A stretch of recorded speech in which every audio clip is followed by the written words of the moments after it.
Let's talk about Helen Hadsell, third step of her method, the SPEC method. For those of you who don't know who Helen Hadsell is, I recommend you watch the previous videos. I talk about her and I talk about the first two steps of her method. So please go and check those videos before you check this one.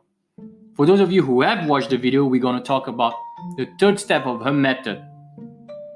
E, expected, which is pretty much the belief, the mindset you have going about your manifestations. If you want to know more about this, stay tuned in another episode.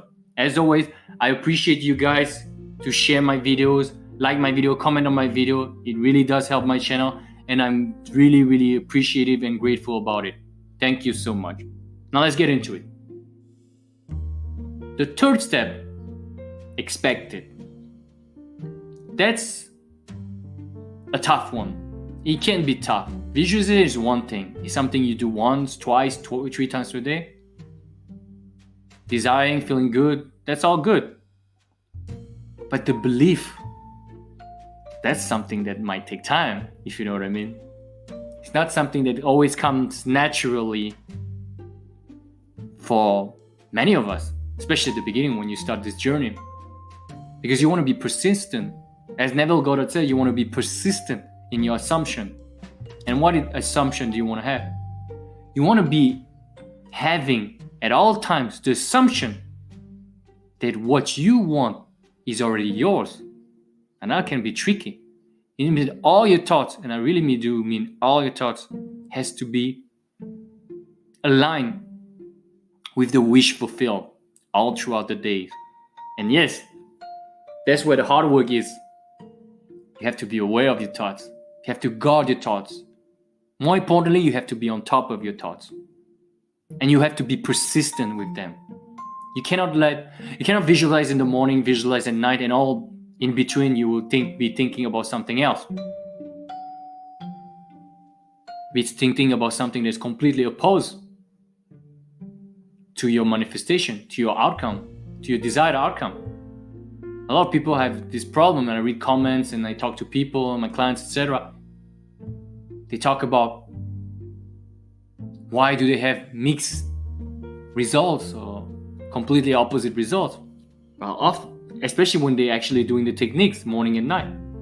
Well, the thing is, oftentimes it's like you might be doing 30 minutes in the morning, 30 minutes at night, maybe 30 minutes in the afternoon. It's still 90 minutes. That's nothing compared to the rest of the time of the day. So you might be having 30 to 120 minutes a day where you actually being quite focused on your goal, and that's good. It's really good. However, what about the other 16 hours where you're awake? 15, 16, no matter how long you sleep. What about the other 15 hours per day where you're thinking about something else, something that is completely opposed to what you actually want? That's why meditation comes in handy, because meditation tends to clear resistance and not let automatically and indirectly. Meditation keeps the negative thoughts to a minimum. However, oftentimes it's not even sufficient. Unless you meditate all day, that's a whole different subject. And if you're a meditation center, by all means, more power to you. But meditation is one thing that can help. But what does really help is the persistent assumption. The assumption where each and every time you have a negative thought, some thought that are not aligned with your goals, with your desired outcome, with the wish fulfilled, you need to turn this on its head. If you want a specific person, for example, and this person is really who you want to be with, and you have visualized him, you have done your affirmation, blah, blah, blah, blah, blah, blah, yada, yada. And during the day, you have thoughts such as, oh no, this person is with someone, this person doesn't like me. Right there and there, you need to catch those thoughts, let them go, not react to them. You don't need to react to them. Emotionally, I mean. You don't need to react in a negative way. And even if you do so, just let go of this feeling and replace them with an affirmation that you say to yourself in your mind or out loud or both. 3 times, 1 time, whatever. If the negative thoughts that just occurred in your mind is, this person will never like me, let it go and change it to, this person likes me. This person loves me. This person wants to be with me. This person is with me. You know what I mean? It's much better. There's no resistance there. You're changing, you're spinning it on his head. So the negative assumption become positive assumption and align with your goal. And that's how you get what you want. And obviously, this will take time. And that's where persistence is very important. You have to be persistent and constantly assume that it's coming. Continuously do the techniques and do the persistent action and turn those negative thoughts into positive intention and assumption. And don't question the techniques, just believe in them. Believe in yourself and do not put too much importance onto the techniques and onto anything really. It's supposed to be more fun than serious. You're not doing anything wrong. As long as you're thinking about what you want, you're assuming that you have it, that's all you need to be doing. Always be at ease. Do the techniques and drop it. Once you do it at the morning or at night, just drop it when it's done. Even when you catch yourself having negative thought, just spinning on his head, replace it with a positive intention, then go about your life. That's it. And if there's another thought coming in that is negative, just change it again and drop it.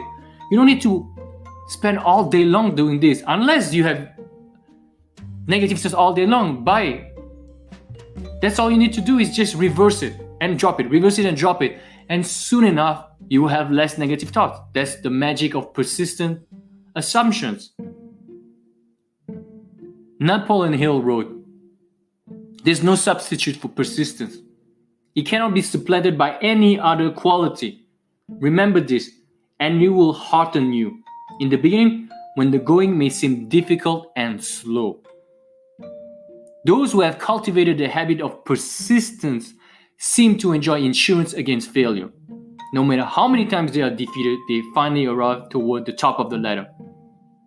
Sometimes it appears that there is a hidden guide whose duty is to test men through all sorts of discouraging experience. Those who pick themselves up after a defeat and keep on trying arrive, and the world cries, "Bravo, I knew you could do it." Those who can take it are bountifully rewarded for their persistence. They receive as their compensation whatever goal they are pursuing. And that is not all.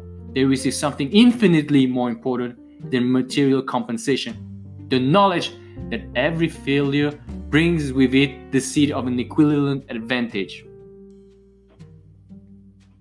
Jesus talked about a woman who came to a judge in the middle of the night and asked for help.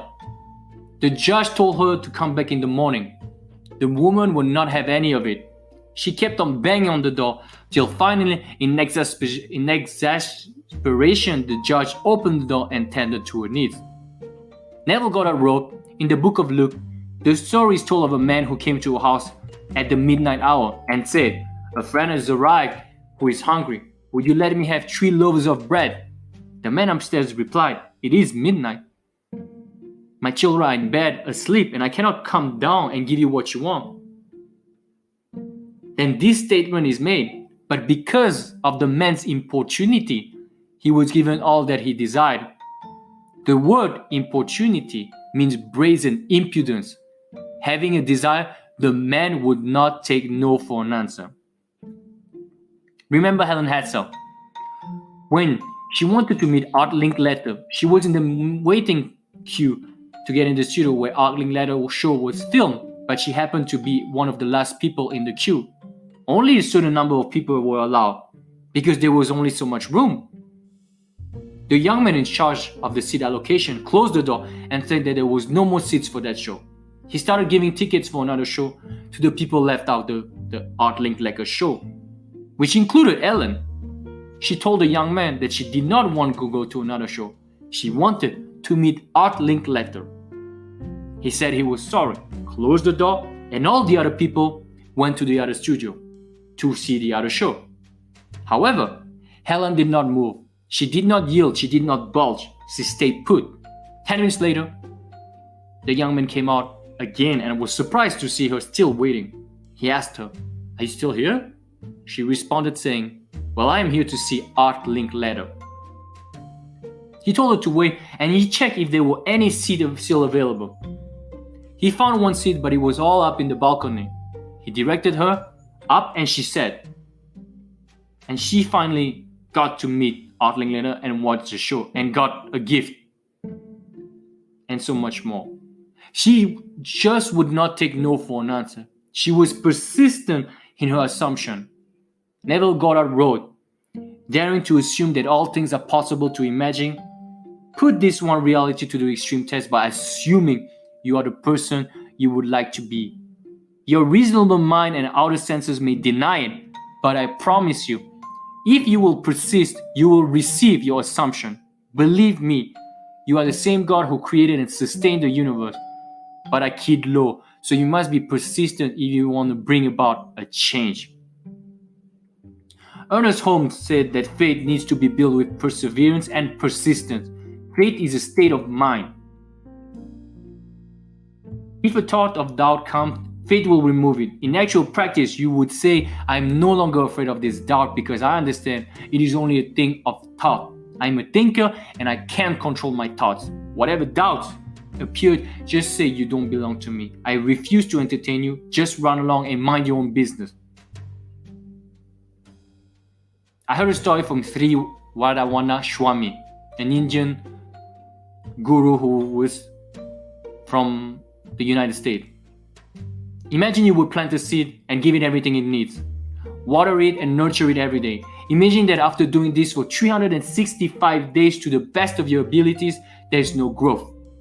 There's still no growth after the second, the third, and the fourth year. By the time, some gardeners will wonder why waste any more time and money and energy. In China, there's a particular bamboo that has growth for the first 5 years. Even though you need to water it every day without fail. In the 6th year, however, in the span of 6 weeks, the tree grows to around 80 feet tall.